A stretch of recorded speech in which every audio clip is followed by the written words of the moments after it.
एक बार की बात है, एक गांव में एक लड़की रहती थी जिससे सारा गांव डरता था। उसमें एक अजीब सा कुछ होता था। रात में अजीब अजीब सी आवाज निकलती थी उनके घर से। कई महीनों से उसकी आवाज बढ़ती जाती थी और घर से बहुत शोर शराबा आता था।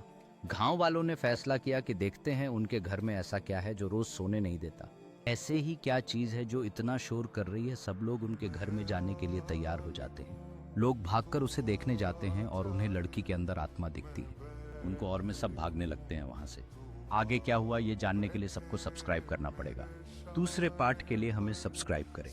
क्या वे फिर से उस घर में जाने की हिम्मत करेंगे, यह जानने के लिए जुड़े रहें। क्या सच में उस लड़की के अंदर कोई आत्मा है या फिर यह सब एक भ्रम है। देखिए अगले भाग में।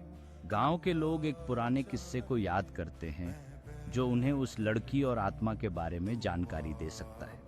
क्या वे इस कहानी से कुछ सीख पाएंगे जो उन्हें उस लड़की और उसके रहस्य को समझने में मदद करेगी। जैसे जैसे कहानी आगे बढ़ती है उनके अंदर हिम्मत आती है कि वे उस रहस्य का सामना करें।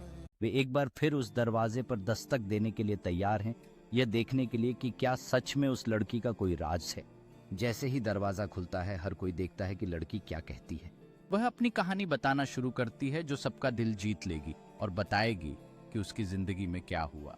उसने बताया कि वह आत्मा असल में उसकी एक खोई हुई बहन है जो उसे मदद के लिए पुकार रही थी। इस रहस्य ने सबको अनजाने में एकजुट कर दिया और अब उन्हें एक दूसरे की मदद करनी है। चारों ओर एक नई भावना का संचार होता है।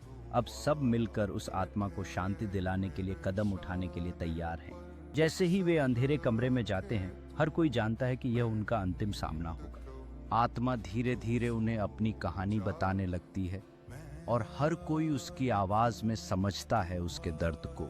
उसने बताया कि वह अपनी बहन को बचाने में नाकाम रही थी और अब वह अपनी बहन के पास शांति चाहती है।